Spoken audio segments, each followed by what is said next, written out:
15 amp? 30 amp? 50 amp? What does it all mean?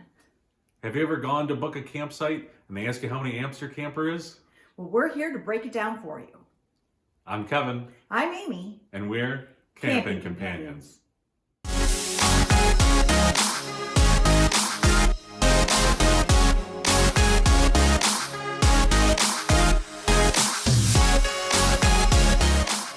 When you bought your camper, did you even think to look at the outlet plug to see what amperage your camper takes? I know I didn't. When we bought ours, they told us it was a 30 amp camper. We don't know what that means. We go to the campground and you plug it in. You got power. Have you ever gone to book a site and they didn't have your amps listed? Maybe they only had a 50 amp service available. What do you do then? So let's break it down and let you know what to expect if you have to book a site that doesn't have the amperage that your camper is. We're going to get really scientific.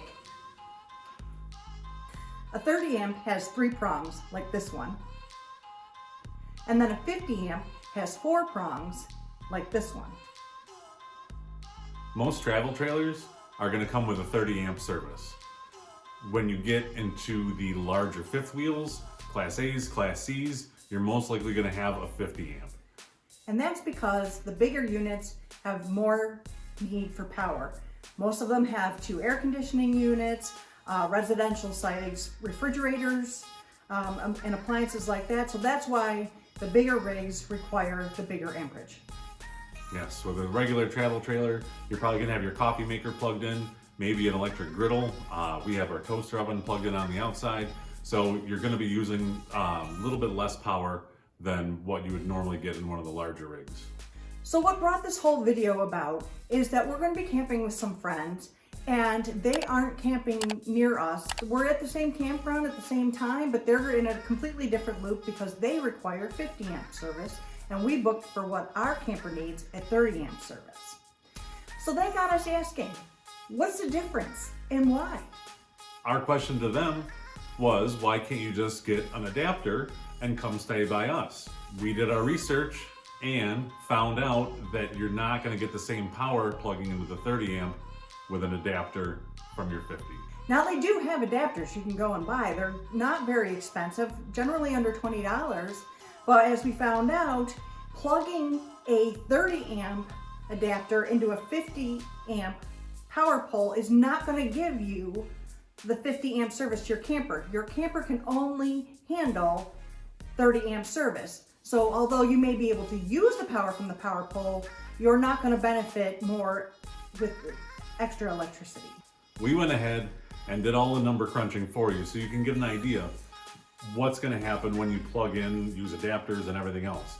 So the easiest way to do it is to start by just the breakdown, how much you're going to get with a 15, a 30, and a 50 amp plug.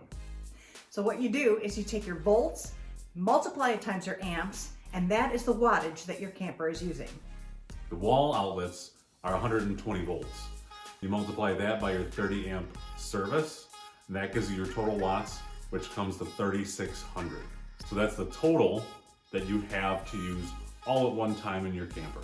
So everything that gets plugged in, your air conditioner, your fridge, you run the microwave, that's the total, and you're drawing from that. So using the formula, volts times amps equals watts, a 50 amp service should get you 6,000 watts. However, the benefit of having the 50 amp service is there's 2 hot pins, which gives you double that 120. So you don't get 6,000, you get 12,000, which allows you to operate so much more at a given time. That's why on the bigger rigs, they have the 2 air conditioning units, they have the full-size appliances, and some even have washers and dryers. Let's not forget our 15 amp friends.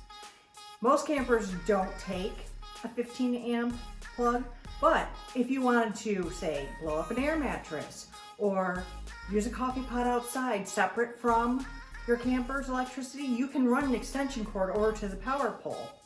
And that brings us to adapters. Adapters come in all variations. So you can take 15 to a 50, 30 to a 50, 50 to 30, you name it. If you can plug it in, there's an adapter to change it over. But what happens when you take your 30 amp camper and plug it into a 50 amp with the adapter? Do you get the benefits from the 50 amps? Nope, you sure don't. And likewise, if you take a 50 amp camper and try and convert down to a 30 amp, your 50 amp camper will be limited to what a 30 amp power service can handle. So instead of those 12,000 watts that you've been getting, you're now bumping that way down to 3,600. 3,600, yeah. Yep. So you may need to only run one of those air conditioners on your unit, or you probably can't even do laundry with your washer and dryer. You can still run all your appliances, like make coffee, use the microwave, the fridge will still work fine, but it's when the big stuff kicks in that really draws the power. So you just have to be careful. In between camping trips for us, we come home and we plug the RV into the outlet out in the garage. So we have our adapter from 30 amp down to 15. Now, if the air conditioner tried to kick in, it flips the breaker instantly. But it keeps the fridge going in between so we can keep food, so we don't have to keep taking food in and out, in and out, in and out. And it allows us to go in there, put the slide out if we have to, and we're not drawing from the camper's battery. And the same thing can be said for our 50 amp friends.